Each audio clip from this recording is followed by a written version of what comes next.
ਸਤਿ ਸ਼੍ਰੀ ਅਕਾਲ ਦਾ ਖਾਲਸ ਟੀਵੀ ਦੇਖ ਰਹੇ ਸਾਰੇ ਦਰਸ਼ਕਾਂ ਦਾ ਸਵਾਗਤ ਕਰਦਾ ਮੈਂ ਰਾਹੁਲ ਕਾਲਾ ਤੇ ਅੱਜ ਦੀਆਂ ਵੱਡੀਆਂ ਖਬਰਾਂ ਲੈ ਕੇ ਹਾਜ਼ਰ ਹੋਇਆ। ਬਲਵੰਤ ਸਿੰਘ ਰਾਜੋਆਣਾ ਨੇ ਜਥੇਦਾਰ ਗਿਆਨੀ ਹਰਪ੍ਰੀਤ ਸਿੰਘ ਨੂੰ ਲੈ ਕੇ ਵੱਡੇ ਸਵਾਲ ਖੜੇ ਕਰ ਦਿੱਤੇ ਨੇ। ਫੇਸਬੁੱਕ ਦੇ ਉੱਪਰ ਉਹਨਾਂ ਦੀ ਭੈਣ ਵੱਲੋਂ ਇੱਕ ਪੋਸਟ ਸਾਂਝੀ ਕੀਤੀ ਗਈ ਹੈ ਜਿਸ ਦੇ ਵਿੱਚ ਹਵਾਲਾ ਆਪਣੇ ਭਰਾ ਦਾ ਦਿੰਦੇ ਹੋਏ ਲਿਖਿਆ ਗਿਆ। ਗਿਆਨੀ ਹਰਪ੍ਰੀਤ ਸਿੰਘ ਨੇ ਕਿਹਾ ਕਿ ਦਿੱਲੀ ਦੇ ਨਾਲ ਯਾਰੀ ਹੈਗੀ ਹੈ। ਇਸ ਮੁੱਦੇ ਤੇ ਉਹਨਾਂ ਨੇ ਕਿਹਾ ਕਿ ਅਸੀਂ ਇੱਥੇ ਇਹ ਕਹਿਣਾ ਚਾਹੁੰਦੇ ਹਾਂ ਕਿ ਸਿੰਘ ਸਾਹਿਬਾਨ ਜੀ, ਤੁਹਾਡੀ ਦਿੱਲੀ ਦੇ ਨਾਲ ਯਾਰੀ ਨੂੰ ਅਸੀਂ ਪੰਥਕ ਹਿੱਤਾਂ ਦੀ ਪਹਿਰੇਦਾਰ ਤਾਂ ਮੰਨਦੇ ਜੇਕਰ ਤੁਸੀਂ ਸਾਲ 2019 ਦੇ ਵਿੱਚ ਸ੍ਰੀ ਗੁਰੂ ਨਾਨਕ ਪਾਤਸ਼ਾਹ ਜੀ ਦੇ 550ਵੇਂ ਪ੍ਰਕਾਸ਼ ਪੁਰਬ ਤੇ ਕੇਂਦਰ ਸਰਕਾਰ ਵੱਲੋਂ ਬੰਦੀ ਸਿੰਘਾਂ ਦੀ ਰਿਹਾਈ ਦੇ ਲਈ ਜਾਰੀ ਕੀਤਾ ਗਿਆ ਨੋਟੀਫਿਕੇਸ਼ਨ ਲਾਗੂ ਕਰਵਾਇਆ ਹੁੰਦਾ ਜਾਂ ਅਤੇ 1984 ਦਾ ਇਨਸਾਫ ਦਿਵਾਇਆ ਹੁੰਦਾ। ਜੇਕਰ ਤੁਸੀਂ ਸ੍ਰੀ ਗੁਰੂ ਤੇਗ ਬਹਾਦਰ ਜੀ ਦੇ 400 ਸਾਲਾ ਪ੍ਰਕਾਸ਼ ਪੁਰਬ ਮੌਕੇ ਤੇ ਕੇਂਦਰ ਸਰਕਾਰ ਵੱਲੋਂ ਦਿੱਲੀ ਦੇ ਲਾਲ ਕਿਲੇ ਤੇ ਰੱਖੇ ਗਏ ਸਮਾਗਮ ਦੇ ਵਿੱਚ ਸ਼ਾਮਲ ਹੋ ਕੇ ਉੱਥੇ ਕੌਮੀ ਇਨਸਾਫ ਅਤੇ ਕੌਮੀ ਹਿੱਤਾਂ ਦੀ ਗੱਲ ਕਰਦੇ, ਤੁਸੀਂ ਉਸ ਧਾਰਮਿਕ ਸਮਾਗਮ ਦਾ ਬਾਈਕਾਟ ਕਰ ਦਿੱਤਾ ਅਤੇ ਰਾਘਵ ਚੱਡਾ ਦੀ ਮੰਗਣੀ ਸਮਾਗਮ ਦੇ ਵਿੱਚ ਜਾ ਕੇ ਸ਼ਿਰਕਤ ਕੀਤੀ, ਤਾਂ ਹਿੱਤਾਂ ਦੀ ਪਹਿਰੇਦਾਰੀ ਤੁਸੀਂ ਕਿਵੇਂ ਕਰ ਸਕਦੇ ਹੋ ਪੰਥਕ ਹਿੱਤਾਂ ਦੀ? ਤਾਂ ਇਸ ਦੇ ਉੱਪਰ ਵੀ ਸਵਾਲ ਖੜਾ ਕੀਤਾ ਕਿ ਸਾਨੂੰ ਇਹ ਕੁਝ ਵੀ ਸਮਝ ਨਹੀਂ ਆ ਰਹੀ। ਇਸ ਤੋਂ ਇਲਾਵਾ ਉਹਨਾਂ ਨੇ ਲਿਖਿਆ ਕਿ ਸਿੰਘ ਸਾਹਿਬ ਜੀ, ਤੁਹਾਡੀ ਪੰਥਕ ਪਹਿਰੇਦਾਰੀ ਤੇ ਉਸ ਸਮੇਂ ਪ੍ਰਸ਼ਨ ਚਿੰਨ੍ਹ ਲੱਗ ਜਾਂਦੇ ਨੇ ਜਦੋਂ ਤੁਸੀਂ ਸ੍ਰੀ ਅਕਾਲ ਤਖਤ ਸਾਹਿਬ ਜੀ ਨੂੰ ਢਹਿ ਢੇਰੀ ਕਰਨ ਵਾਲੀ ਹਜ਼ਾਰਾਂ ਨਿਰਦੋਸ਼ ਸਿੱਖਾਂ ਦੀ ਕਤਲ ਕਰਨ ਵਾਲੀ ਕਾਂਗਰਸ ਦੇ ਪਤਿਤ ਮੁੱਖ ਮੰਤਰੀ ਦੇ ਮੁੰਡੇ ਦੇ ਵਿਆਹ ਦੇ ਸਮਾਗਮ ਦੇ ਵਿੱਚ ਸ਼ਾਮਲ ਹੋ ਕੇ ਆਪ ਅਰਦਾਸ ਕਰਕੇ ਪੰਥਕ ਹਿੱਤਾਂ ਦੇ ਨਾਲ ਧਰੋ ਕਮਾਉਂਦੇ ਹੋ। ਤੁਹਾਡੀ ਪਹਿਰੇਦਾਰੀ ਤੇ ਉਦੋਂ ਪ੍ਰਸ਼ਨ ਚਿੰਨ੍ਹ ਲੱਗ ਜਾਂਦੇ ਨੇ ਜਦੋਂ ਤੁਸੀਂ ਡੇਰਾ ਮੁਖੀ ਨੂੰ ਵਾਰ-ਵਾਰ ਮਿਲਦੀ ਪੈਰੋਲ ਨੂੰ ਨਹੀਂ ਰੋਕ ਪਾਏ। ਇਸ ਤੋਂ ਇਲਾਵਾ ਉਹਨਾਂ ਨੇ ਕਿਹਾ ਕਿ ਸ੍ਰੀ ਅਕਾਲ ਤਖਤ ਸਾਹਿਬ ਜੀ ਦੇ ਹੁਕਮਨਾਮਾ ਵੀ ਜਾਰੀ ਹੋਇਆ ਸੀ, ਪਰ ਇਸ ਦੇ ਬਾਵਜੂਦ ਵੀ ਜਿਹੜਾ ਹੈਗਾ ਤੁਹਾਡੇ ਦੇ ਉੱਪਰ ਅਸੀਂ ਕਿਵੇਂ ਇਹ ਮੰਨੀਏ ਕਿ ਤੁਸੀਂ ਦਿੱਲੀ ਦੇ ਹਿਤੈਸ਼ੀ ਜਾਂ ਫਿਰ ਦਿੱਲੀ ਦੇ ਜਿਹੜੇ ਹੈਗੇ ਤੁਸੀਂ ਚਹੇਤੇ ਨਹੀਂ ਹੋ, ਤੁਸੀਂ ਪੰਥ ਦੇ ਚਹੇਤੇ ਹੋ। ਦਰਅਸਲ ਬੀਤੇ ਦਿਨ ਸ੍ਰੀ ਅਕਾਲ ਤਖਤ ਸਾਹਿਬ ਦੇ ਨਵੇਂ ਨਿਯੁਕਤ ਕੀਤੇ ਗਏ ਜਥੇਦਾਰ ਗਿਆਨੀ ਰਘਬੀਰ ਸਿੰਘ ਦੀ ਤਾਜਪੋਸ਼ੀ ਦੇ ਮੌਕੇ ਦੇ ਉੱਪਰ ਹਰਪ੍ਰੀਤ ਸਿੰਘ ਵੀ ਪਹੁੰਚੇ ਹੁੰਦੇ ਨੇ। ਇਸ ਦੌਰਾਨ ਉਹਨਾਂ ਵੱਲੋਂ ਪ੍ਰੈਸ ਕਾਨਫਰੰਸ ਵੀ ਕੀਤੀ ਜਾਂਦੀ ਹੈ ਤੇ ਉਹ ਦਾਅਵਾ ਕਰ ਰਹੇ ਹੁੰਦੇ ਹੈ ਕਿ ਮੈਂ ਆਪਣੀ ਇੱਛਾ ਦੇ ਨਾਲ ਸ੍ਰੀ ਅਕਾਲ ਤਖਤ ਸਾਹਿਬ ਦੇ ਜਥੇਦਾਰ ਤੋਂ ਸੇਵਾ ਮੁਕਤ ਹੋਇਆ। ਤੇ ਇਸ ਤੋਂ ਬਾਅਦ ਉਹਨਾਂ ਨੇ ਦਿੱਲੀ ਬਾਰੇ ਕੀ ਬਿਆਨ ਬੋਲਿਆ ਸੀ, ਇੱਕ ਵਾਰ ਉਹ ਵੀ ਸੁਣਵਾਉਂਦੇ ਹਾਂ। ਦਿੱਲੀ ਨਾਲ ਤਾਂ ਸਾਡੀ ਯਾਰੀ ਹੈ।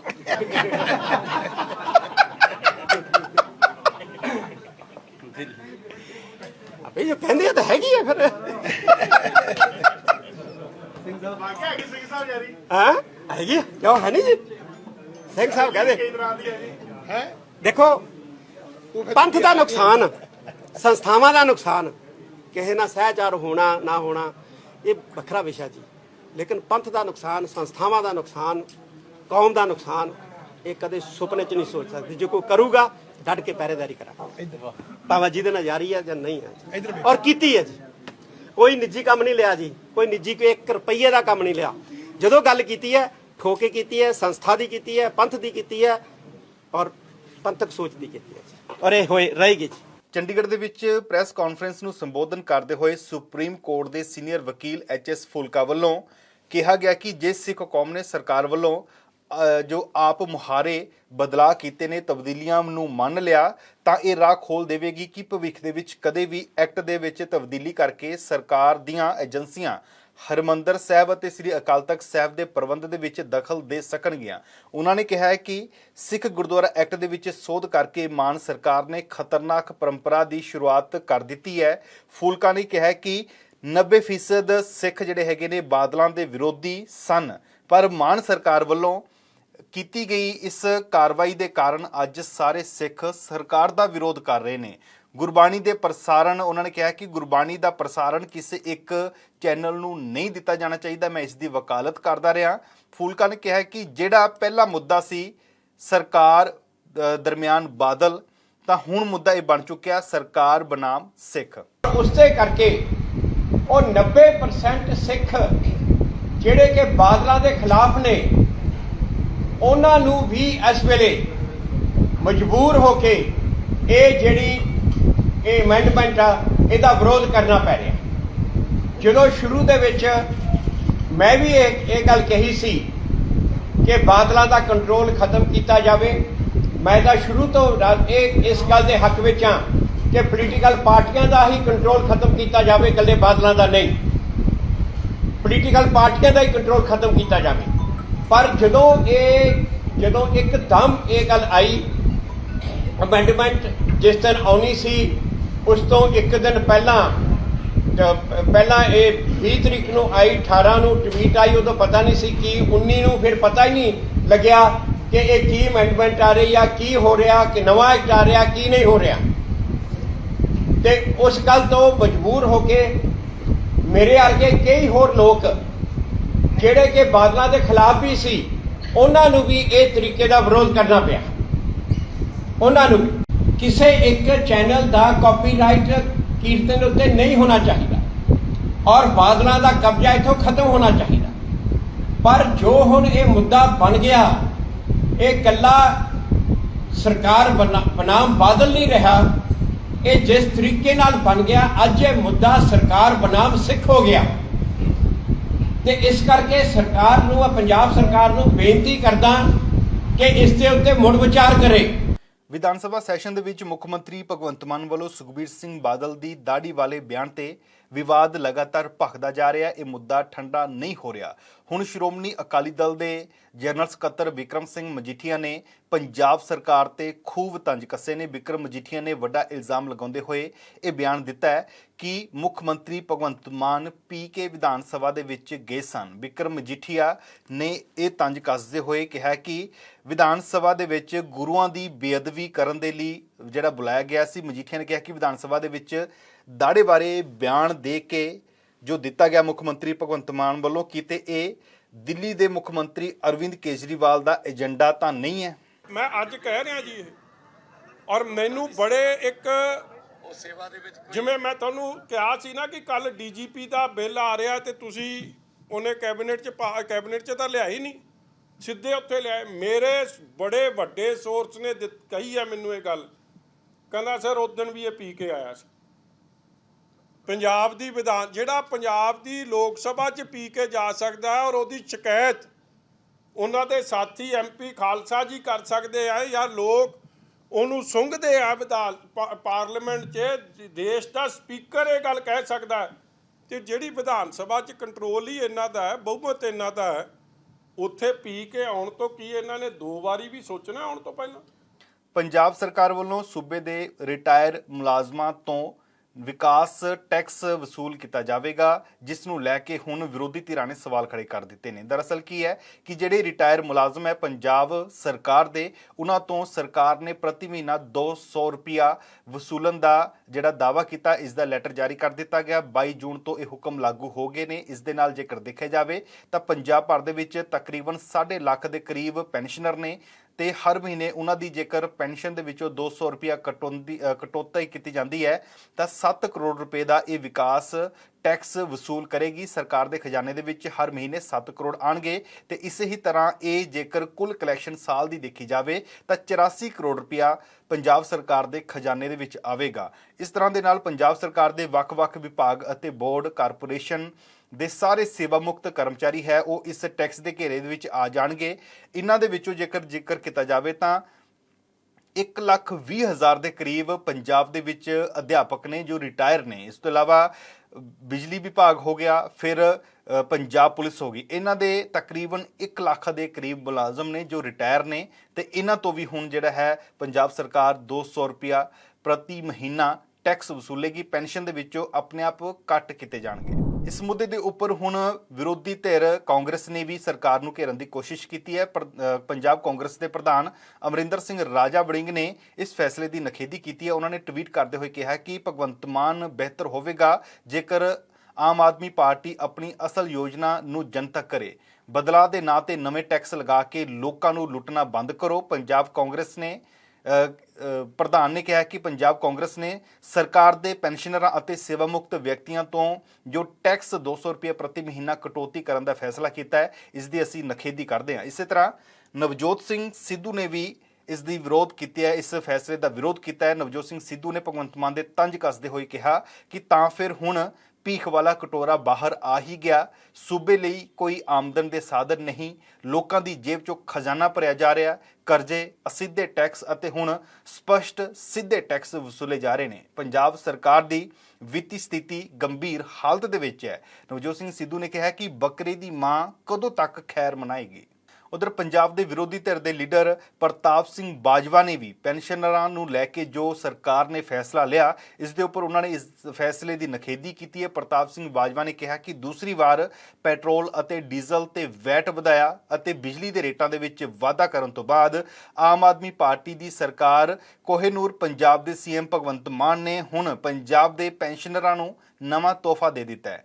ਆਪ ਸੁਪਰੀਮੋ ਅਰਵਿੰਦ ਕੇਜਰੀਵਾਲ ਨੇ ਦਾਅਵਾ ਕੀਤਾ ਸੀ, ਉਹਨਾਂ ਨੇ ਕਿਹਾ ਕਿ ਭ੍ਰਿਸ਼ਟਾਚਾਰ ਨੂੰ ਖਤਮ ਕਰਕੇ ਰੇਤ ਦੀ ਖੁਦਾਈ ਤੋਂ 20,000 ਕਰੋੜ ਰੁਪਇਆ ਕਮਾਇਆ ਜਾਵੇਗਾ। ਭ੍ਰਿਸ਼ਟਾਚਾਰ ਨੂੰ ਖਤਮ ਕਰਕੇ 34,000 ਕਰੋੜ ਰੁਪਇਆ ਮਾਲੀਆ ਇਕੱਠਾ ਕੀਤਾ ਜਾਵੇਗਾ, ਪਰ ਸਰਕਾਰ ਇਸ ਤੋਂ ਅਸਫਲ ਰਹੀ ਹੈ। ਤਾਂ ਹੁਣ ਪੰਜਾਬ ਦੇ ਜਿਹੜੇ ਰਿਟਾਇਰ ਮੁਲਾਜ਼ਮ ਹੈ, ਇਹਨਾਂ ਦੀ ਛਿੱਲ ਲਾ ਕੇ ਮਾਲੀਆ ਵਧਾਉਣ ਦੀ ਕੋਸ਼ਿਸ਼ ਕਰ ਰਹੀ ਹੈ। ਪੰਜਾਬ ਸਰਕਾਰ ਵੱਲੋਂ ਆਮ ਆਦਮੀ ਪਾਰਟੀ ਯਾਨੀ ਕਿ ਆਪਣੀ ਪਾਰਟੀ ਦੇ chief whip professor Baljinder Kaur ਨੂੰ ਸਿਵਲ ਸੈਕਟਰੀਏਟ ਦੇ ਵਿੱਚ ਦਫ਼ਤਰ ਦੇਣ ਦੀ ਇਜਾਜ਼ਤ ਦੇ ਦਿੱਤੀ ਗਈ ਹੈ ਤੇ ਹੁਣ ਉਹਨਾਂ ਦੇ ਲਈ ਚੌਥੀ ਮੰਜ਼ਲ ਦੇ ਉੱਪਰ ਕਮਰਾ ਤਿਆਰ ਕੀਤਾ ਜਾ ਰਿਹਾ ਹੈ।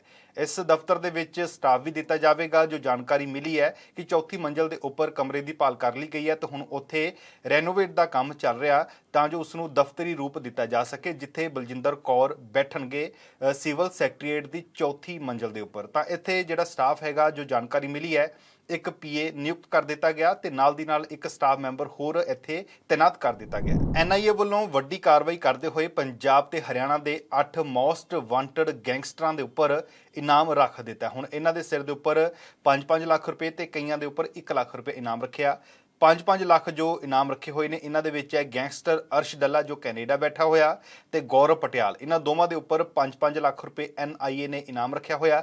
ਇਸ ਤੋਂ ਇਲਾਵਾ ਜੋ 1-1 ਲੱਖ ਰੁਪਏ ਦਾ ਇਨਾਮ ਹੈਗੇ ਨੇ ਜਿਨ੍ਹਾਂ ਗੈਂਗਸਟਰਾਂ ਦੇ ਉੱਪਰ, ਉਹਨਾਂ ਦਾ ਨਾਮ ਹੈ ਸੰਦੀਪ ਉਰਫ ਬੰਦਰ, ਸੁਖਦੂਲ ਸਿੰਘ, ਗੁਰਪਿੰਦਰ ਸਿੰਘ ਉਰਫ ਬਾਬਾ ਡੱਲਾ, ਦਿਨੇਸ਼ ਸ਼ਰਮਾ, ਨੀਰਜ ਪੰਡਤ ਤੇ ਨਾਲ ਦੀ ਨਾਲ ਹੈ ਦਲੇਸ਼ ਸਿੰਘ ਕੋਟੀਆ। ਇਹਨਾਂ ਦੇ ਸਿਰ ਦੇ ਉੱਪਰ 1-1 ਲੱਖ ਰੁਪਏ ਦਾ ਇਨਾਮ ਹੈ। ਵਿਜੀਲੈਂਸ ਬਿਊਰੋ ਵੱਲੋਂ 48 ਤਹਿਸੀਲਦਾਰ ਅਤੇ ਨਾਇਬ ਤਹਿਸੀਲਦਾਰ ਦੀ ਇੱਕ ਲਿਸਟ ਪੰਜਾਬ ਸਰਕਾਰ ਨੂੰ ਭੇਜੀ ਗਈ ਹੈ, ਜਿਨ੍ਹਾਂ ਦੇ ਉੱਪਰ ਇਲਜ਼ਾਮ ਨੇ ਕਿ ਇਹ ਆਪਣੇ ਚਹੇਤੇ ਡੀਡ ਰਾਈਟਰ ਹੋ ਗਏ ਤੇ ਨਾਲ ਦੀ ਨਾਲ ਪ੍ਰਾਈਵੇਟ ਵਿਅਕਤੀਆਂ ਦੇ ਰਾਹੀਂ ਰਜਿਸਟਰੀਆਂ ਕਰਨ ਦੀ ਰਿਸ਼ਵਤ ਜਿਹੜੀ ਹੈ ਉਹ ਲੈ ਰਹੇ ਸਨ। ਜਿਸ ਤੋਂ ਬਾਅਦ ਵਿਜੀਲੈਂਸ ਦੀ ਰਿਪੋਰਟ ਸਾਹਮਣੇ ਆਉਣ ਤੋਂ ਬਾਅਦ ਹੁਣ ਇਹ ਸਾਰੇ ਜਿਹੜੇ ਹੈਗੇ ਹੜਤਾਲ ਤੇ ਚਲੇ ਗਏ ਨੇ। ਤਾਂ ਵਿਜੀਲੈਂਸ ਦੇ ਖਿਲਾਫ ਜੋ ਇਹ ਪ੍ਰੋਟੈਸਟ ਕਰ ਰਹੇ ਨੇ ਤੇ 17 ਜ਼ਿਲ੍ਹਿਆਂ ਦੀਆਂ ਤਹਿਸੀਲਾਂ ਦੇ ਵਿੱਚ ਅੱਜ ਵੀ ਕੰਮਕਾਜ ਪੂਰੀ ਤਰ੍ਹਾਂ ਦੇ ਨਾਲ ਠੱਪ ਰਿਹਾ। ਪਿਛਲੇ 3 ਦਿਨ ਤੋਂ ਅਜਿਹਾ ਜਿਹੜਾ ਸਟ੍ਰਾਈਕ ਕੀਤੀ ਜਾ ਰਹੀ ਹੈ ਇਹਨਾਂ ਵੱਡੇ ਅਫਸਰਾਂ ਵੱਲੋਂ, ਜਿਸ ਦੇ ਨਾਲ ਲੋਕਾਂ ਨੂੰ ਕਾਫੀ ਖੱਜਲ ਖੁਆਰੀ ਦਾ ਸਾਹਮਣਾ ਕਰਨਾ ਪੈ ਰਿਹਾ। ਇਸ ਮੁੱਦੇ ਦੇ ਉੱਪਰ ਸੁਖਪਾਲ ਸਿੰਘ ਖਹਿਰਾ ਨੇ ਸਵਾਲ ਚੁੱਕੇ ਨੇ। ਉਹਨਾਂ ਨੇ ਕਿਹਾ ਕਿ ਸਰਕਾਰ ਇਹਨਾਂ ਅਫਸਰਾਂ ਨੂੰ ਜਿਹੜਾ ਹੈਗਾ ਨੀਵਾਂ ਦਿਖਾਉਣ ਦੀ ਕੋਸ਼ਿਸ਼ ਕਰ ਰਹੀ ਹੈ। ਵਿਜੀਲੈਂਸ ਦੀ ਲਿਸਟ ਦੇ ਵਿੱਚ ਖੈਰਾ ਨੇ ਕਿਹਾ ਕਿ ਜੋ ਵਿਜੀਲੈਂਸ ਨੇ ਲਿਸਟ ਬਣਾਈ ਹੈ ਉਸ ਦੇ ਵਿੱਚ ਇੱਕ ਤਹਿਸੀਲਦਾਰ ਅਜਿਹਾ ਵੀ ਹੈ ਜਿਸ ਦੀ 3 ਸਾਲ ਪਹਿਲਾਂ ਹੀ ਮੌਤ ਹੋ ਚੁੱਕੀ ਹੈ। ਇਸ ਤੋਂ ਬਾਅਦ ਖੈਰਾ ਨੇ ਕਿਹਾ ਕਿ ਮਾਨ ਸਰਕਾਰ ਇਹਨਾਂ ਅਫਸਰਾਂ ਦੇ ਵਿਰੁੱਧ ਜਾਣਬੁੱਝ ਕੇ ਕਾਰਵਾਈ ਕਰ ਰਹੀ ਹੈ, ਪਰ ਆਪਣੇ ਮੰਤਰੀ ਲਾਲਚੰਦ ਕਟਾਰੂ ਚੱਕ ਨੂੰ ਬਚਾਉਣ ਦੀ ਪੂਰੀ ਕੋਸ਼ਿਸ਼ ਕੀਤੀ ਜਾ ਰਹੀ ਹੈ। ਉਸ ਦੇ ਖਿਲਾਫ ਹਾਲੇ ਤੱਕ ਵੀ ਕਾਰਵਾਈ ਨਹੀਂ ਕੀਤੀ ਗਈ। ਉਧਰ ਪੰਜਾਬ ਦੇ ਮਾਲ ਮੰਤਰੀ ਬ੍ਰਹਮ ਸ਼ੰਕਰ ਜਿੰਪਾ ਨੇ ਵਿਭਾਗ ਦੇ ਉੱਚ ਅਧਿਕਾਰੀਆਂ ਨੂੰ ਹਦਾਇਤ ਕੀਤੀ ਹੈ ਕਿ ਤਹਿਸੀਲਾਂ ਦੇ ਵਿੱਚ ਕੰਮ ਕਰਵਾਉਣ ਲਈ ਆਉਣ ਵਾਲੇ ਲੋਕਾਂ ਦੀ ਖੱਜਲ ਖੁਆਰੀ ਰੋਕਣ ਦੇ ਲਈ ਹੇਠਲੇ ਪੱਧਰ ਤੱਕ ਦੇ ਸਟਾਫ ਨੂੰ ਜਿਹੜਾ ਹੈਗਾ ਉਹ ਚੁਕੰਨਾ ਰਹਿਣ ਦੀ ਹਦਾਇਤ ਕੀਤੀ ਹੈ। ਉਹਨਾਂ ਨੇ ਕਿਹਾ ਕਿ ਮੁੱਖ ਮੰਤਰੀ ਭਗਵੰਤ ਮਾਨ ਨੇ ਸਪਸ਼ਟ ਦਿਸ਼ਾ ਦੇ ਵਿੱਚ ਕਿਹਾ ਹੋਇਆ ਕਿ ਸਿਸਟਮ ਦੇ ਵਿੱਚ ਪਾਰਦਰਸ਼ਤਾ ਜ਼ਰੂਰੀ ਚਾਹੀਦੀ ਹੈ ਤੇ ਲੋਕਾਂ ਦੀ ਖੱਜਲ ਖੁਆਰੀ ਘੱਟ ਹੋਣੀ ਚਾਹੀਦੀ ਹੈ। ਜੇਕਰ ਕੋਈ ਅਜਿਹਾ ਕਰਮਚਾਰੀ ਕਰਦਾ ਪਾਇਆ ਗਿਆ ਤਾਂ ਸਰਕਾਰ ਉਸ ਦੇ ਖਿਲਾਫ ਨਰਮੀ ਨਹੀਂ ਵਰਤੇਗੀ। ਜਲਾਲਾਬਾਦ ਦੇ ਵਿੱਚ ਹੈਰੋਇਨ ਦੀ ਇੱਕ ਖੇਪ ਡਰੋਨ ਦੇ ਨਾਲ ਮਿਲੀ ਹੈ। ਥਾਣਾ ਸਦਰ ਪੁਲਿਸ ਨੇ ਇਸ ਮਾਮਲੇ ਦੇ ਵਿੱਚ ਅਣਪਛਾਤਿਆਂ ਦੇ ਖਿਲਾਫ ਧਾਰਾ 21, 23, 61, 85 ਐਨਡੀਪੀਐਸ ਦੀ ਜਿਹੜੀ ਧਾਰਾ ਹੈਗੀ ਹੈ 10, 11 ਤੇ 12 에ਅਰਕ੍ਰਾਫਟ ਐਕਟ 1934 ਦੇ ਤਹਿਤ ਪਰਚਾ ਦਰਜ ਕਰ ਲਿਆ। ਜੋ ਡਰੋਨ ਦੇ ਰਾਹੀਂ ਖੇਪ ਮਿਲੀ ਹੈ ਇਸ ਦੇ ਵਿੱਚ 2 ਕਿਲੋ 130 ਗ੍ਰਾਮ ਹੈਰੋਇਨ ਬਰਾਮਦ ਕੀਤੀ ਹੈ। ਕੁਝ ਹਾਦਸੇ ਜੋ ਪੰਜਾਬ ਦੇ ਵਿੱਚ ਵਾਪਰੇ ਉਹਨਾਂ ਦੇ ਉੱਪਰ ਜ਼ਿਕਰ ਕਰਾਂਗੇ। ਤਲਵੰਡੀ ਪਾਈ ਦੇ ਵਿੱਚ ਅੱਜ ਦਿਨ ਦਿਹਾੜੇ ਮੋਟਰਸਾਈਕਲ ਤੇ ਸਵਾਰ ਕੁਝ ਅਣਪਛਾਤਿਆਂ ਨੇ ਆੜਤੀਆ ਐਸੋਸੀਏਸ਼ਨ ਦੇ ਸਾਬਕਾ ਪ੍ਰਧਾਨ ਅੰਮ੍ਰਿਤ ਲਾਲ ਛਾਬੜਾ ਦੀ ਦੁਕਾਨ ਤੇ ਅੰਨ੍ਹੇਵਾਹ ਫਾਇਰਿੰਗ ਕੀਤੀ ਹੈ, ਜਿਸ ਦੌਰਾਨ ਉਸ ਦੁਕਾਨ ਦੇ ਉੱਪਰ ਬੈਠਾ ਹੋਇਆ ਪ੍ਰੇਮ ਕੁਮਾਰ ਨਾਂ ਦਾ ਵਿਅਕਤੀ ਗੰਭੀਰ ਰੂਪ ਦੇ ਵਿੱਚ ਜ਼ਖਮੀ ਹੋ ਜਾਂਦਾ ਹੈ। ਜ਼ਖਮੀ ਹਾਲਤ ਦੇ ਵਿੱਚ ਉਸ ਨੂੰ ਮੋਗਾ ਹਸਪਤਾਲ ਪਹੁੰਚਾਉਣ ਦੀ ਕੋਸ਼ਿਸ਼ ਕੀਤੀ ਜਾਂਦੀ ਹੈ ਤਾਂ ਰਸਤੇ ਦੇ ਵਿੱਚ ਹੀ ਉਸ ਦੀ ਮੌਤ ਹੋ ਜਾਂਦੀ ਹੈ। ਜਲੰਧਰ ਦੇ ਵਿੱਚ ਲਾਂਬੜਾ ਅਧੀਨ ਪਿੰਡ ਸਿੰਘਾਂ ਨੇੜੇ ਜਲੰਧਰ ਨਕੋਦਰ ਹਾਈਵੇ ਤੇ ਸੜਕ ਹਾਦਸੇ ਦੇ ਵਿੱਚ 2 ਟਰੱਕ ਡਰਾਈਵਰਾਂ ਦੀ ਮੌਤ ਹੋਣ ਦੇ ਸਮਾਚਾਰ ਸਾਨੂੰ ਮਿਲਿਆ। ਰਾਹੋਂ ਰੋਡ ਤੇ ਟਰੱਕ ਦਾ ਜਿਹੜਾ ਪੈਂਚਰ ਟਾਇਰ ਹੋ ਗਿਆ ਸੀ, ਜਿਸ ਨੂੰ ਨੌਜਵਾਨ ਬਦਲ ਰਿਹਾ ਹੁੰਦਾ ਤਾਂ ਪਿੱਛੋਂ ਤੇਜ਼ ਰਫ਼ਤਾਰ ਟਰੱਕ ਉਸ ਨੂੰ ਬੁਰੀ ਤਰ੍ਹਾਂ ਦੇ ਨਾਲ ਦੜ ਦਿੰਦਾ ਹੈ। ਦੋਵੇਂ ਮ੍ਰਿਤਕ ਡਰਾਈਵਰ ਸਨ, ਉਹ ਜੈਕ ਲਗਾ ਕੇ ਗੱਡੀ ਦਾ ਪੈਂਚਰ ਟਾਇਰ ਬਦਲ ਰਹੇ ਸਨ, ਜਿਸ ਦੌਰਾਨ ਇੱਕ ਜ਼ਬਰਦਸਤ ਹਾਦਸੇ ਦੇ ਵਿੱਚ ਇਹਨਾਂ ਦੀ ਮੌਤ ਹੋ ਜਾਂਦੀ ਹੈ। ਅਬੋਹਰ ਦੇ ਪਿੰਡ ਦੀਵਾਨ ਖੇੜਾ ਦੇ ਵਿੱਚ ਛੱਪੜ ਦੇ ਵਿੱਚ ਟਰੈਕਟਰ ਪਲਟਣ ਦੇ ਨਾਲ ਇੱਕ ਨੌਜਵਾਨ ਦੀ ਦਰਦਨਾਕ ਮੌਤ ਹੋ ਜਾਂਦੀ ਹੈ। ਪੁਲਿਸ ਨੇ ਲਾਸ਼ ਨੂੰ ਸਰਕਾਰੀ ਹਸਪਤਾਲ ਦੀ ਮੋਰਚਰੀ ਦੇ ਵਿੱਚ ਰਖਵਾਇਆ ਹੋਇਆ। ਮ੍ਰਿਤਕ ਦੇ ਪਰਿਵਾਰ ਵਾਲਿਆਂ ਨੇ ਦੱਸਿਆ ਕਿ ਟਰੈਕਟਰ ਕੰਪਨੀ ਤੇ ਡੀਲਰਾਂ ਦੀ ਲਾਪਰਵਾਹੀ ਦੇ ਕਾਰਨ ਇਹ ਸਭ ਕੁਝ ਵਾਪਰਿਆ। ਉਹਨਾਂ ਨੇ ਕਿਹਾ ਕਿ ਪੁਲਿਸ ਨੂੰ ਉਹਨਾਂ ਡੀਲਰਾਂ ਦੇ ਖਿਲਾਫ ਵੀ ਕਾਰਵਾਈ ਕਰਨੀ ਚਾਹੀਦੀ ਹੈ। ਚੰਡੀਗੜ੍ਹ ਦੇ ਵਿੱਚ 20 ਲੱਖ ਰੁਪਏ ਦੀ ਚੋਰੀ ਨੂੰ ਅੰਜਾਮ ਦਿੱਤਾ ਗਿਆ। ਇੱਕ ਡਰਾਈਵਰ ਨੇ ਟਰੱਕ ਸਮੇਤ ਉਸ ਦੇ ਵਿੱਚ ਭਰਿਆ ਹੋਇਆ ਸਾਰਾ ਸਮਾਨ ਲੈ ਕੇ ਟਰੱਕ ਦੇ ਨਾਲ ਫਰਾਰ ਹੋ ਜਾਂਦਾ ਹੈ। ਚੰਡੀਗੜ੍ਹ ਪੁਲਿਸ ਹੁਣ ਇਸ ਦੀ ਭਾਲ ਕਰ ਰਹੀ ਹੈ। ਇਹ ਜਿਹੜੀ ਘਟਨਾ ਵਾਪਰਦੀ ਹੈ, ਇਹ ਇੰਡਸਟਰੀਅਲ ਏਰੀਆ ਫੇਜ਼ 1 ਦੇ ਵਿੱਚ ਵਾਪਰਦੀ ਹੈ। ਰਾਤ ਵੇਲੇ ਡਰਾਈਵਰ ਕੰਪਨੀ ਦੇ ਵਿੱਚ ਖੜੇ ਟਰੱਕ ਨੂੰ ਬਾਹਰ ਕੱਢਦਾ ਹੈ ਸਟਾਰਟ ਕਰਕੇ ਤੇ ਫਿਰ ਉਸ ਤੋਂ ਬਾਅਦ ਉੱਥੋਂ ਫਰਾਰ ਹੋ ਜਾਂਦਾ ਹੈ। ਇਹ ਨੌਜਵਾਨ ਭਵਾਨੀਗੜ੍ਹ ਦਾ ਰਹਿਣ ਵਾਲਾ ਸੀ ਤੇ 4 ਦਿਨ ਪਹਿਲਾਂ ਹੀ ਇਸਨੇ ਡਿਊਟੀ ਜੁਆਇਨ ਕੀਤੀ ਸੀ। ਜਲੰਧਰ ਦੇ ਵਿੱਚ ਸੋਡਲ ਇੰਡਸਟਰੀਅਲ ਏਰੀਆ ਦੇ ਵਿੱਚ ਸਥਿਤ ਫਲਿੱਪਕਾਰਟ ਦੀ ਕੰਪਨੀ ਦੇ ਗੋਦਾਮ ਦੇ ਵਿੱਚੋਂ 4 ਨਕਾਬਪੋਸ਼ ਲੁਟੇਰਿਆਂ ਨੇ 4 ਲੱਖ ਰੁਪਏ ਦੇ ਕਰੀਬ ਲੁੱਟ ਨੂੰ ਅੰਜਾਮ ਦਿੱਤਾ। 3.5 ਲੱਖ ਰੁਪਏ ਨਗਦੀ ਨਾਲ ਲੈ ਕੇ ਚਲੇ ਜਾਂਦੇ ਨੇ ਤੇ ਗੋਦਾਮ ਵਿੱਚ ਕੰਮ ਕਰਨ ਵਾਲੇ 6 ਮਜ਼ਦੂਰਾਂ ਤੋਂ 6 ਮੋਬਾਈਲ ਫੋਨ ਵੀ ਬਰਾਮਦ ਕਰਕੇ ਉਹਨਾਂ ਦੇ ਪਰਸ ਵੀ ਨਾਲ ਲੈ ਕੇ ਚਲੇ ਜਾਂਦੇ ਨੇ। ਮੁਲਾਜ਼ਮਾਂ ਨੇ ਦੱਸਿਆ ਕਿ ਨਕਾਬਪੋਸ਼ ਜਿਹੜੇ ਹਥਿਆਰਬੰਦ ਲੁਟੇਰੇ ਸੀ, ਇਹ 4 ਜਾਣੇ ਆਏ ਹੋਏ ਸੀ। ਇਹਨਾਂ ਦੇ ਵਿੱਚੋਂ 3 ਜਾਣੇ ਫੈਕਟਰੀ ਦੇ ਅੰਦਰ ਆਏ, ਗੋਦਾਮ ਦੇ ਅੰਦਰ ਆਏ ਤੇ ਇੱਕ ਬਾਹਰ ਡਿਊਟੀ ਦੇ ਰਿਹਾ ਸੀ। ਸੰਗਰੂਰ ਦੇ ਖਨੌਰੀ ਦੇ ਵਿੱਚ ਝੋਨਾ ਲਗਾਉਣ ਦੇ ਲਈ ਖੇਤਾਂ ਨੂੰ ਜਾ ਰਹੀ ਮਜ਼ਦੂਰ ਔਰਤਾਂ ਦੀ ਭਿਆਨਕ ਹਾਦਸੇ ਦੇ ਵਿੱਚ ਮੌਤ ਹੋ ਜਾਂਦੀ ਹੈ। ਟਰੈਕਟਰ ਦਾ ਸੰਤੁਲਨ ਵਿਗੜਨ ਦੇ ਨਾਲ ਟਰੈਕਟਰ ਜਿਹੜਾ ਹੈਗਾ ਭਾਖੜਾ ਨਹਿਰ ਦੇ ਵਿੱਚ ਡਿੱਗ ਜਾਂਦਾ, ਜਿਸ ਕਰਕੇ ਪਾਣੀ ਦਾ ਵਹਾਅ ਤੇਜ਼ ਹੋਣ ਦੇ ਕਾਰਨ 2 ਔਰਤਾਂ ਅਤੇ 17 ਸਾਲ ਦੀ ਲੜਕੀ ਡੁੱਬ ਜਾਂਦੀ ਹੈ, ਉਹਨਾਂ ਦੀ ਮੌਤ ਹੋ ਜਾਂਦੀ ਹੈ, ਜਦ ਕਿ ਇੱਕ ਡਰਾਈਵਰ ਤੇ 6 ਮਜ਼ਦੂਰ ਮਹਿਲਾਵਾਂ ਨੂੰ ਬਚਾ ਲਿਆ ਜਾਂਦਾ ਹੈ। ਜੋ ਜਾਣਕਾਰੀ ਮਿਲੀ ਹੈ, 8 ਮਜ਼ਦੂਰ ਔਰਤਾਂ ਤੇ ਇੱਕ 17 ਸਾਲ ਦੀ ਲੜਕੀ ਨਹਿਰ ਦੀ ਪਟੜੀ ਤੇ ਟਰੈਕਟਰ ਦੇ ਪਿੱਛੇ ਹੱਲਾਂ ਦੇ ਉੱਪਰ ਬੈਠ ਕੇ ਜਾ ਰਹੇ ਹੁੰਦੇ ਖੇਤ ਨੂੰ ਤੇ ਹੱਲਾਂ ਦੇ ਉੱਪਰ ਹੀ ਝੋਨੇ ਦੀ ਪਨੀਰੀ ਰੱਖੀ ਹੁੰਦੀ ਹੈ, ਜਿਸ ਕਰਕੇ ਟਰੈਕਟਰ ਦਾ ਸੰਤੁਲਨ ਵਿਗੜ ਜਾਂਦਾ ਹੈ ਤੇ ਸਿੱਧਾ ਜਾ ਕੇ ਨਹਿਰ ਦੇ ਵਿੱਚ ਡਿੱਗ ਜਾਂਦਾ ਹੈ। ਤੇ ਹੁਣ ਦੇਸ਼ ਦੀਆਂ ਵੱਡੀਆਂ ਖਬਰਾਂ ਦੀ ਜਾਣਕਾਰੀ। ਪਟਨਾ ਦੇ ਵਿੱਚ ਵਿਰੋਧੀ ਪਾਰਟੀਆਂ ਦੀ ਭਾਰਤੀ ਜਨਤਾ ਪਾਰਟੀ ਦੇ ਖਿਲਾਫ ਮੋਰਚਾਬੰਦੀ ਨੂੰ ਲੈ ਕੇ ਬੈਠਕ ਕੀਤੀ ਗਈ। ਤਕਰੀਬਨ ਪੌਣੇ 4 ਘੰਟੇ ਇਹ ਵਿਰੋਧੀ ਦਲਾਂ ਦੀ ਜਿਹੜੀ ਹੈ ਉਹ ਮੀਟਿੰਗ ਹੁੰਦੀ ਹੈ। ਸਾਲ 2024 ਦੇ ਵਿੱਚ ਵਿਰੋਧੀ ਪਾਰਟੀਆਂ ਨੂੰ ਲੈ ਕੇ ਸਾਰਿਆਂ ਨੂੰ ਇੱਕ ਨਾਲ ਲੈ ਕੇ ਚੱਲਣ ਦੀ ਜ਼ਿੰਮੇਵਾਰੀ ਨੀਤੀਸ਼ ਕੁਮਾਰ ਨੂੰ ਸੌਂਪਣ ਤੇ ਸਹਿਮਤੀ ਬਣੀ ਹੈ। 15 ਇਸ ਦੇ ਵਿੱਚ ਪਾਰਟੀਆਂ ਪਹੁੰਚੀਆਂ, ਉਹਨਾਂ ਦੇ 27 ਲੀਡਰ ਇਸ ਮੀਟਿੰਗ ਦਾ ਹਿੱਸਾ ਬਣੇ ਨੇ। ਜੋ ਜਾਣਕਾਰੀ ਮਿਲੀ ਹੈ ਕਿ ਨੀਤੀਸ਼ ਕੁਮਾਰ ਨੂੰ ਵਿਰੋਧੀ ਏਕਤਾ ਦਾ ਕੋਆਰਡੀਨੇਟਰ ਬਣਾ ਦਿੱਤਾ ਗਿਆ। ਨੀਤੀਸ਼ ਕੁਮਾਰ ਨੇ ਇਹ ਸਾਰੀ ਜਾਣਕਾਰੀ ਦਿੱਤੀ ਹੈ। ਉਹਨਾਂ ਨੇ ਕਿਹਾ ਕਿ ਇਕੱਠ ਜਿਹੜਾ ਹੋਇਆ ਉਹ ਚੰਗੇ ਹਾਲਾਤਾਂ ਦੇ ਵਿੱਚ ਹੋਇਆ। ਉਹਨਾਂ ਨੇ ਕਿਹਾ ਕਿ ਚੋਣਾਂ ਸੰਬੰਧੀ ਕਿਦੋਂ ਲੜਨੀਆਂ, ਇਹਦੀ ਜਿਹੜੀ ਹੈਗੀ ਹੈ ਇਸ ਬਾਰੇ ਵੀ ਜਲਦ ਹੀ ਫੈਸਲਾ ਲਿਆ ਜਾਵੇਗਾ। ਉਹਨਾਂ ਨੇ ਕਿਹਾ ਕਿ ਅਗਲੀ ਮੀਟਿੰਗ ਜਿਹੜੀ ਹੈ ਉਹ ਸ਼ਿਮਲਾ ਦੇ ਵਿੱਚ ਹੋਣ ਜਾ ਰਹੀ ਹੈ ਤੇ ਉਸ ਮੀਟਿੰਗ ਦੇ ਵਿੱਚ ਸਾਰਾ ਅੰਤਿਮ ਰੂਪ ਦਿੱਤਾ ਜਾਵੇਗਾ ਕਿ ਕਿਹੜੀ ਪਾਰਟੀ ਕਿੱਥੋਂ ਚੋਣ ਲੜੇਗੀ, ਕਿਵੇਂ ਚੋਣ ਲੜੇਗੀ ਤੇ ਕਿਹੜਾ ਉਮੀਦਵਾਰ ਉਹ ਉਤਾਰਨ ਜਾ ਰਹੀ ਹੈ। ਤਾਂ ਇਸ ਮੀਟਿੰਗ ਦੇ ਵਿੱਚ ਪੰਜਾਬ ਦੇ ਮੁੱਖ ਮੰਤਰੀ ਭਗਵੰਤ ਮਾਨ ਵੀ ਪਹੁੰਚਦੇ ਆ, ਦਿੱਲੀ ਦੇ ਮੁੱਖ ਮੰਤਰੀ ਅਰਵਿੰਦ ਕੇਜਰੀਵਾਲ ਵੀ ਪਹੁੰਚਦੇ ਨੇ। ਤਾਂ ਕਾਨਫਰੰਸ ਜਦੋਂ ਹੁੰਦੀ ਹੈ ਤਾਂ ਉਸ ਤੋਂ ਪਹਿਲਾਂ ਹੀ ਆਮ ਆਦਮੀ ਪਾर्टी ਦੇ ਦੋਵੇਂ ਲੀਡਰ ਉੱਥੋਂ ਚਲੇ ਜਾਂਦੇ ਨੇ। और काफ़ी अच्छी मुलाकात हुई है और एक साथ चलने की सहमति हुई है और उसके बाद अगली मीटिंग कुछ ही दिनों के बाद सब पार्टियों की एक और की जाएगी ताकि उसमें आगे का जो कुछ भी होता है, जो एक साथ तो चुनाव लड़ने के बारे में आज एक सहमति हो ही गई है और सब तरह का सहमति हुआ है, लेकिन एक मीटिंग इसके बाद होगी और वो यही करेंगे, मल्लिकार्जुन खड़गे जी करेंगे।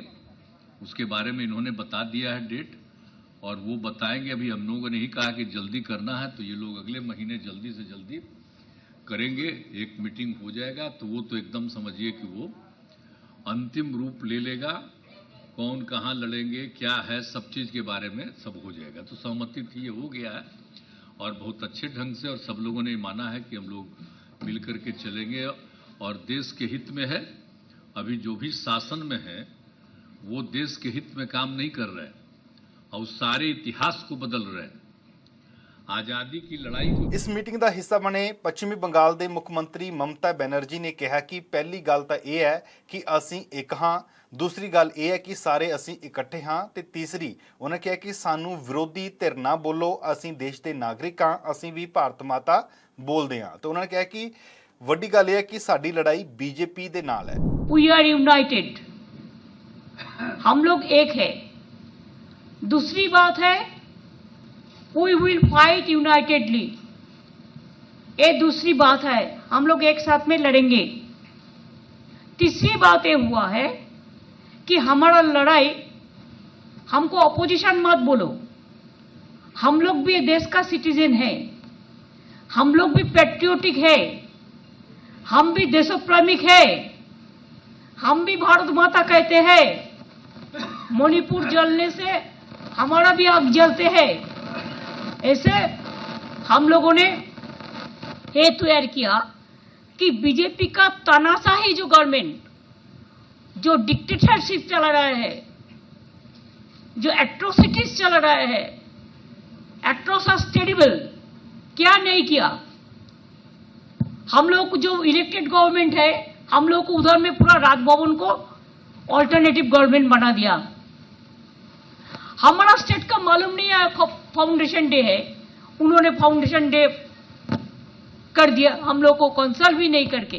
ਇਸ ਮੀਟਿੰਗ ਦੇ ਵਿੱਚ ਸ਼ਾਮਲ ਹੋਣ ਦੇ ਲਈ ਉद्धਵ ਠਾਕਰੇ, ਅਖਿਲੇਸ਼ ਯਾਦਵ, ਸੀਤਾਰਾਮ ਯੇਚੁਰੀ, ਰਾਘਵ ਚੱਡਾ, ਰਾਹੁਲ ਗਾਂਧੀ, ਮਲਿਕਾਰਜੁਨ ਖੜਗੇ ਪਟਨਾ ਪਹੁੰਚੇ ਸੀ, ਜਦਕਿ ਵੀਰਵਾਰ ਰਾਤ ਨੂੰ ਪੱਛਮੀ ਬੰਗਾਲ ਦੀ ਮੁੱਖ ਮੰਤਰੀ, ਤ੍ਰਿਣਮੂਲ ਕਾਂਗਰਸ ਦੀ ਮੁਖੀ ਜਿਹੜੇ ਹੈਗੇ ਨੇ ਮਮਤਾ ਬੈਨਰਜੀ, ਦਿੱਲੀ ਦੇ ਮੁੱਖ ਮੰਤਰੀ ਅਰਵਿੰਦ ਕੇਜਰੀਵਾਲ, ਆਮ ਆਦਮੀ ਪਾਰਟੀ ਦੇ ਕਨਵੀਨਰ ਜਿਹੜੇ ਹੈਗੇ ਨੇ ਅਰਵਿੰਦ ਕੇਜਰੀਵਾਲ ਤੇ ਨਾਲ ਦੀ ਨਾਲ ਮੁੱਖ ਮੰਤਰੀ ਭਗਵੰਤ ਮਾਨ, ਤਾਮਿਲਨਾਡੂ ਦੇ ਸੀਐਮ ਜਿਹੜੇ ਹੈਗੇ ਨੇ MK ਸਟਾਲਿਨ, ਪੰਜਾਬ ਦੇ ਸੀਐਮ ਵੀ ਪਹੁੰਚੇ ਹੋਏ ਸੀ, PDP ਮੁਖੀ ਮਹਿਬੂਬਾ ਮੁਫਤੀ ਵੀ ਪਹੁੰਚੇ ਹੈ, ਦੀਪਾਂਕਰ ਭੱਟਾਚਾਰੇ ਵੀ ਇੱਥੇ ਪਹੁੰਚਦੇ ਨੇ, ਡੀ ਰਾਜਾ ਅਤੇ ਸੰਜੇ ਸਿੰਘ ਪਟਨਾ ਜਿਹੜੇ ਹੈਗੇ ਆ ਉਹ ਵੀਰਵਾਰ ਹੀ ਪਹੁੰਚ ਜਾਂਦੇ ਆ ਤੇ ਜਿਹੜੇ ਮੈਂ ਉੱਪਰ ਨਾਮ ਲਏ ਆ ਉਹ ਅੱਜ ਇੱਥੇ ਸ਼ਾਮਲ ਹੁੰਦੇ ਨੇ। ਪਟਨਾ ਦੇ ਵਿੱਚ ਹੋਏ ਵਿਰੋਧੀ ਧਿਰਾਂ ਦੇ ਇਕੱਠ ਨੂੰ ਲੈ ਕੇ ਕੇਂਦਰੀ ਗ੍ਰਹਿ ਮੰਤਰੀ ਅਮਿਤ ਸ਼ਾਹ ਨੇ ਇਹਨਾਂ ਦੇ ਉੱਪਰ ਨਿਸ਼ਾਨਾ ਸਾਧਿਆ ਤੇ ਮੀਟਿੰਗ ਦਾ ਮਜ਼ਾਕ ਉਡਾਉਂਦੇ ਹੋਏ ਉਹਨਾਂ ਨੇ ਕਿਹਾ ਕਿ ਅੱਜ ਪਟਨਾ ਦੇ ਵਿੱਚ ਫੋਟੋ ਸੈਸ਼ਨ ਚੱਲ ਰਿਹਾ ਹੈ। ਵਿਰੋਧੀ ਪ੍ਰਧਾਨ ਮੰਤਰੀ ਨਰਿੰਦਰ ਮੋਦੀ ਅਤੇ NDA ਨੂੰ ਚੁਣੌਤੀ ਦੇਣਾ ਚਾਹੁੰਦੇ ਨੇ। ਉਹਨਾਂ ਨੇ ਕਿਹਾ ਕਿ ਮੈਂ ਉਹਨਾਂ ਨੂੰ ਦੱਸਣਾ ਚਾਹੁੰਦਾ ਹਾਂ ਕਿ ਸਾਲ 2024 ਦੇ ਵਿੱਚ ਪ੍ਰਧਾਨ ਮੰਤਰੀ ਨਰਿੰਦਰ ਮੋਦੀ 300 ਤੋਂ ਵੱਧ ਸੀਟਾਂ ਜਿੱਤ ਕੇ ਪ੍ਰਧਾਨ ਮੰਤਰੀ ਚੁਣੇ ਜਾਣਗੇ। ਉਹਨਾਂ ਨੇ ਕਿਹਾ ਕਿ ਵਿਰੋਧੀ ਜਿੰਨੇ ਮਰਜ਼ੀ ਹੱਥ ਮਿਲਾ ਲੈਣ, ਉਹਨਾਂ ਦੀ ਏਕਤਾ ਸੰਭਵ ਨਹੀਂ ਹੈ। का काम किया गया है, ढेर सारे विकास के काम हुए हैं, मगर इन लोगों को विरोध की ही राजनीति करनी है। मित्रों, आज 23 तारीख को पटना में एक फोटो सेशन चल रहा है।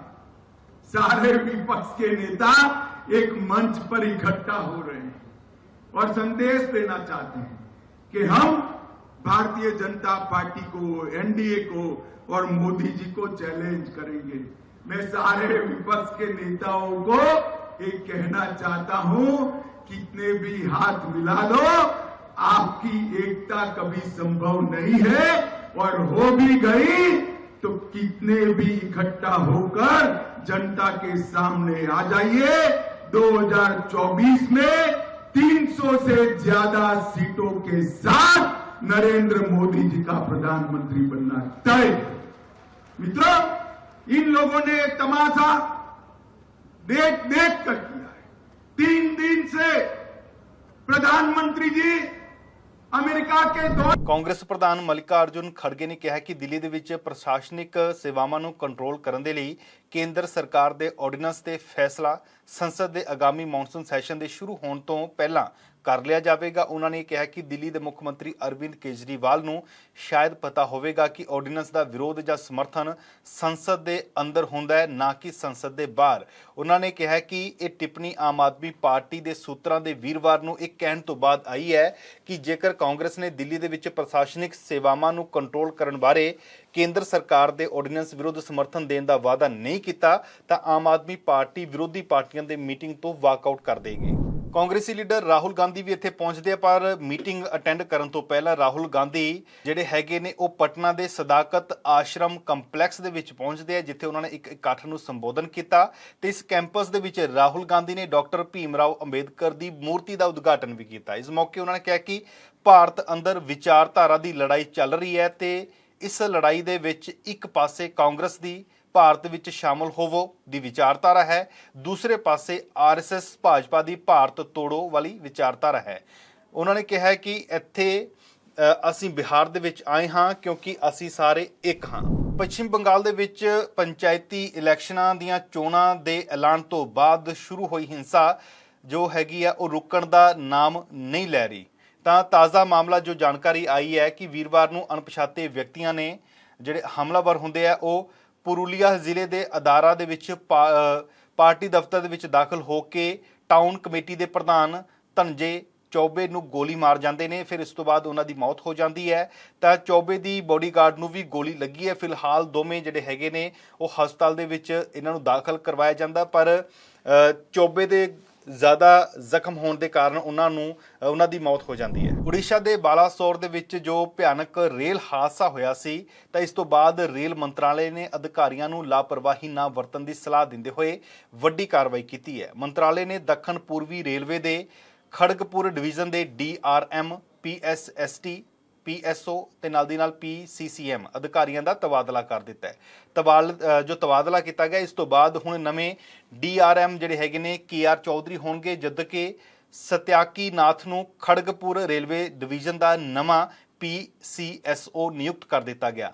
KR ਚੌਧਰੀ ਪਹਿਲਾਂ ਅਜਮੇਰ ਦੇ ਵਿੱਚ ਕੰਮ ਕਰ ਰਹੇ ਸਨ। 21 ਦਿਨਾਂ ਬਾਅਦ ਹੋਈ ਇਹ ਕਾਰਵਾਈ, ਜੋ ਤਬਦੀਲੀਆਂ ਕੀਤੇ ਨੇ, ਤਬਾਦਲੇ ਕੀਤੇ ਨੇ, 21 ਦਿਨਾਂ ਬਾਅਦ ਕੀਤੇ ਗਏ ਨੇ। ਇਸ ਤੋਂ ਪਹਿਲਾਂ ਜੇਕਰ ਦੇਖਿਆ ਜਾਵੇ ਤਾਂ 2 ਜੂਨ ਨੂੰ ਇੱਕ ਭਿਆਨਕ ਰੇਲ ਹਾਦਸਾ ਵਾਪਰਦਾ ਦੇਸ਼ ਦੇ ਵਿੱਚ, ਜਿਸ ਦੇ ਵਿੱਚ ਸੈਂਕੜੇ ਯਾਤਰੀਆਂ ਦੀ ਮੌਤ ਹੋ ਜਾਂਦੀ ਹੈ। ਹਾਦਸੇ ਤੋਂ ਬਾਅਦ ਅਧਿਕਾਰੀਆਂ ਨੇ ਸਾਂਝੇ ਨੋਟ ਦੇ ਵਿੱਚ ਹਾਦਸੇ ਦਾ ਮੁੱਖ ਕਾਰਨ ਇੰਟਰਲੌਕਿੰਗ ਸਿਸਟਮ ਦੇ ਵਿੱਚ ਬਦਲਾਅ ਮੰਨਿਆ ਸੀ। ਇਹ ਹਾਦਸਾ ਜਿਹੜਾ ਹੈਗਾ ਪੁਆਇੰਟ ਮਸ਼ੀਨ ਦੀ ਵਾਇਰਿੰਗ ਦੇ ਵਿੱਚ ਤਬਦੀਲੀ ਆਉਣ ਦੇ ਕਾਰਨ ਵਾਪਰਿਆ ਅਜਿਹਾ ਦੱਸਿਆ ਗਿਆ। ਉੱਤਰ ਪ੍ਰਦੇਸ਼ ਦੇ ਹਮੀਰਪੁਰ ਜ਼ਿਲ੍ਹੇ ਦੇ ਵਿੱਚ ਬਰਾਤੀਆਂ ਦੇ ਨਾਲ ਭਰੀ ਹੋਈ ਬੱਸ ਹਾਈਵੇ ਕੰਢੇ ਪਲਟ ਜਾਂਦੀ ਹੈ। ਬੱਸ ਦੇ ਵਿੱਚ ਸਵਾਰ ਮਾਸੂਮਾਂ ਦੀ ਮੌਕੇ ਤੇ ਹੀ 2 ਬੱਚੇ ਜਿਹੜੇ ਆ ਉਹਨਾਂ ਦੀ ਮੌਤ ਹੋ ਜਾਂਦੀ ਹੈ, ਜਦਕਿ 3 ਦਰਜਨ ਤੋਂ ਵੱਧ ਬਰਾਤੀ ਜ਼ਖਮੀ ਹੋ ਜਾਂਦੇ ਨੇ। ਹਾਦਸੇ ਦੀ ਸੂਚਨਾ ਮਿਲਦੇ ਹੀ ਸਥਾਨਕ ਪੁਲਿਸ ਮੌਕੇ ਤੇ ਪਹੁੰਚਦੇ ਆ ਤੇ ਬੱਸ ਦੇ ਵਿੱਚ ਫਸੇ ਹੋਏ ਯਾਤਰੀਆਂ ਨੂੰ ਬਾਹਰ ਕੱਢਿਆ ਜਾਂਦਾ ਤੇ ਇਹਨਾਂ ਨੂੰ ਹਸਪਤਾਲ ਦੇ ਵਿੱਚ ਦਾਖਲ ਕਰਵਾਇਆ ਜਾਂਦਾ। ਹਾਦਸੇ ਦੇ ਵਿੱਚ 2 ਬੱਚੇ ਦੀ ਮੌਤ ਹੋਣ ਦਾ ਕਾਰਨ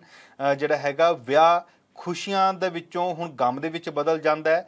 ਹਮੀਰਪੁਰ ਜ਼ਿਲ੍ਹੇ ਦੇ ਕੁਰਾਰਾ ਕਸਬੇ ਤੋਂ ਬਰਾਤ ਲੈ ਕੇ ਇੱਕ ਨਿੱਜੀ ਯੂਪੀ ਦੀ ਬੱਸ ਨੌਗਾਂਵ ਜਾ ਰਹੀ ਹੁੰਦੀ ਹੈ, ਜਿਸ ਦੌਰਾਨ ਇਹ ਹਾਦਸਾ ਵਾਪਰ ਜਾਂਦਾ ਹੈ। ਜੰਮੂ ਕਸ਼ਮੀਰ ਦੇ ਮਾਛਿਲ ਸੈਕਟਰ ਦੇ ਵਿੱਚ ਸੁਰੱਖਿਆ ਬਲਾਂ ਨੇ ਘੁਸਪੈਠ ਨੂੰ ਨਾਕਾਮ ਕਰਦਿਆਂ 4 ਅੱਤਵਾਦੀਆਂ ਨੂੰ ਢੇਰ ਕਰ ਦਿੱਤਾ ਹੈ। ਕਸ਼ਮੀਰ ਜ਼ੋਨ ਪੁਲਿਸ ਨੇ ਟਵੀਟ ਕਰਦੇ ਹੋਏ ਇਹ ਜਾਣਕਾਰੀ ਦਿੱਤੀ ਹੈ ਕਿ ਸਾਂਝੇ ਆਪਰੇਸ਼ਨ ਦੇ ਵਿੱਚ ਫੌਜ ਅਤੇ ਪੁਲਿਸ ਨੇ ਕੁਪਵਾੜਾ ਦੇ ਵਿੱਚ ਮਾਛਿਲ ਸੈਕਟਰ ਦੇ ਕਾਲਾ ਜੰਗਲ ਦੇ ਵਿੱਚ 4 ਅੱਤਵਾਦੀਆਂ ਨੂੰ ਢੇਰ ਕਰ ਦਿੱਤਾ ਹੈ, ਜੋ ਮਕਬੂਜ਼ਾ ਕਸ਼ਮੀਰ ਤੋਂ ਭਾਰਤ ਦੇ ਵਿੱਚ ਘੁਸਪੈਠ ਕਰਨ ਦੀ ਕੋਸ਼ਿਸ਼ ਕਰ ਰਹੇ ਹੁੰਦੇ ਆ। ਸੁਰੱਖਿਆ ਬਲਾਂ ਨੇ ਪਿਛਲੇ ਸ਼ੁੱਕਰਵਾਰ ਜੋ ਬੀਤਿਆ ਉਦੋਂ ਵੀ ਘੁਸਪੈਠ ਕਰਨ ਦੀ ਕੋਸ਼ਿਸ਼ ਕਰਨ ਦੇ ਦੌਰਾਨ 5 ਅੱਤਵਾਦੀ ਢੇਰ ਕਰ ਦਿੱਤੇ ਸਨ। ਤੇ ਹੁਣ ਵਧਾਂਗੇ ਕੁਝ ਅੰਤਰਰਾਸ਼ਟਰੀ ਖਬਰਾਂ ਵੱਲ। ਪ੍ਰਧਾਨ ਮੰਤਰੀ ਨਰਿੰਦਰ ਮੋਦੀ ਅਮਰੀਕਾ ਦੌਰੇ ਤੇ ਪਹੁੰਚੇ ਹੋਏ ਨੇ। ਇਸ ਦੌਰਾਨ ਉਹਨਾਂ ਨੇ ਪ੍ਰਧਾਨ ਮੰਤਰੀ ਨਰਿੰਦਰ ਮੋਦੀ ਨੇ ਦੂਸਰੀ ਵਾਰ ਅਮਰੀਕਾ ਦੀ ਸੰਸਦ ਦੇ ਵਿੱਚ ਸੰਬੋਧਨ ਕੀਤਾ ਹੈ। ਇਸ ਦੌਰਾਨ ਪ੍ਰਧਾਨ ਮੰਤਰੀ ਨੇ ਕਿਹਾ ਕਿ ਅਮਰੀਕਾ ਤੇ ਭਾਰਤ ਦੋਵੇਂ ਮਿਲ ਕੇ ਚੱਲਣਗੇ। ਦੋਵੇਂ ਦੇਸ਼ ਟੈਕਨੋਲੋਜੀ ਦੇ ਯੁੱਗ ਦੇ ਵਿੱਚ ਮੱਲਾ ਮਾਰਨਗੇ। ਪ੍ਰਧਾਨ ਮੰਤਰੀ ਨੇ ਕਿਹਾ ਕਿ AI ਦਾ ਮਤਲਬ ਅਮਰੀਕਾ ਤੇ ਇੰਡੀਆ, ਯਾਨੀ ਕਿ AI ਇੰਟੈਲੀਜੈਂਸ, ਜਿਹੜੀ ਆਰਟੀਫਿਸ਼ੀਅਲ ਇੰਟੈਲੀਜੈਂਸ ਨੂੰ ਪ੍ਰਧਾਨ ਮੰਤਰੀ ਨਰਿੰਦਰ ਮੋਦੀ ਨੇ AI ਅਮਰੀਕਾ ਤੇ ਇੰਡੀਆ ਦੱਸਿਆ। ਇਸ ਤੋਂ ਇਲਾਵਾ PM ਨੇ ਕਿਹਾ ਕਿ ਜਲਦ ਭਾਰਤ ਜਿਹੜਾ ਹੈਗਾ ਤੀਸਰੀ ਦੁਨੀਆ ਦੀ ਸਭ ਤੋਂ ਵੱਡੀ ਅਰਥ ਵਿਵਸਥਾ ਵਾਲਾ ਦੇਸ਼ ਬਣ ਜਾਵੇਗਾ। ਇਸ ਦੌਰਾਨ ਪ੍ਰਧਾਨ ਮੰਤਰੀ ਨਰਿੰਦਰ ਮੋਦੀ ਤੋਂ ਇੱਕ ਰਿਪੋਰਟਰ ਨੇ ਸਵਾਲ ਪੁੱਛਿਆ ਤੇ ਉਹਨਾਂ ਨੇ ਪੁੱਛਿਆ ਕਿ ਭਾਰਤ ਦੇ ਵਿੱਚ ਘੱਟ ਗਿਣਤੀ ਭਾਈਚਾਰਿਆਂ ਦੇ ਹਾਲਾਤ ਕੀ ਹੈ। ਤਾਂ ਇਸ ਦੌਰਾਨ ਪ੍ਰਧਾਨ ਮੰਤਰੀ ਨਰਿੰਦਰ ਮੋਦੀ ਨੇ ਕਿਹਾ ਕਿ ਭਾਰਤ ਧਰਮ ਨਿਰਪੱਖ ਦੇਸ਼ ਹੈ।